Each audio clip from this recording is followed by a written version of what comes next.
Jules Garnier n'avait que 24 ans lorsqu'il quitta la France le 28 septembre 1863. Passant par le canal de Suez, il atteignit l'Australie, puis débarqua le 11 décembre à Nouméa, appelé Port-de-France à l'époque. Il devait en repartir le 4 août 1866, sa tâche de prospection remarquablement accomplie, et après avoir fait preuve au cours de ses 3 années de séjour d'une activité débordante et d'un attachement remarquable pour cette terre australe. Ainsi s'exprime l'historien Henri Dellet dans sa préface à la réédition du livre, et il nous rappelle aussi que la Calédonie doit beaucoup à Jules Garnier. Garnier, vous savez très bien que le 24 septembre 1864, en remontant un petit cours d'eau qui part du Mancogui, a aperçu une pierre verte dans la nature, dans le lit du ruisseau.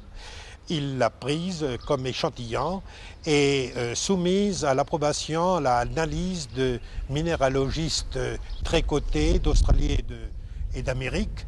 Cette pièce s'est révélée être un silicate de nickel et de magnésium et à qui on a donné le nom de garnierite. Par conséquent, cette garnierite devait devenir la principale richesse du pays.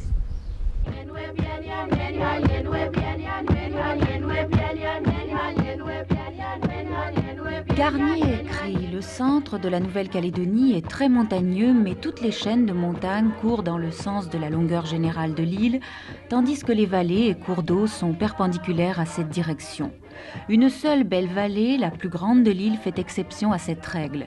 Elle prend naissance à peu près derrière Puebo, court au nord-ouest, suivant le grand axe de l'île, entre deux rangées de montagnes pour déboucher à la mer sur les confins sud de la tribu d'Arama. Cette vallée a reçu des Européens le nom de Diaot, qui dans le langage des naturels signifie simplement « grande rivière ».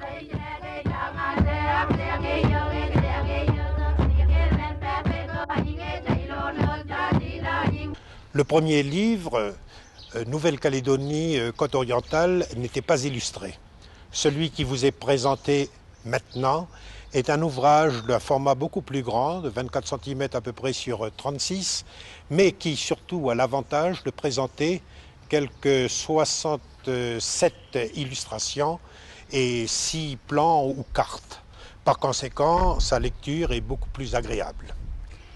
Quelle est la portée de cet ouvrage ? Eh bien, je dirais, moi, que c'est un grand livre de la nature, vous voyez, qui peut convenir à tout le monde, aux enfants comme aux grandes personnes, et aux personnes qui sont de passage en Calédonie et qui repartiront vers la France, comme aux Calédoniens proprement dit.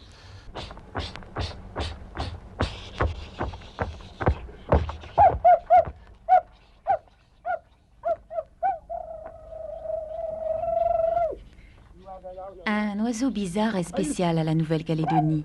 Son nom indigène tiré de son cri est cagou. La robe du cagou est le gris cendré et le roux. Une huppe gris blanchâtre orne sa tête, son bec est rouge, long, pointu et très fort. Ses yeux sont d'un beau rouge limpide avec une grande prunelle noire. Il n'y voit pas de très loin, mais de près, il distingue les plus petits insectes.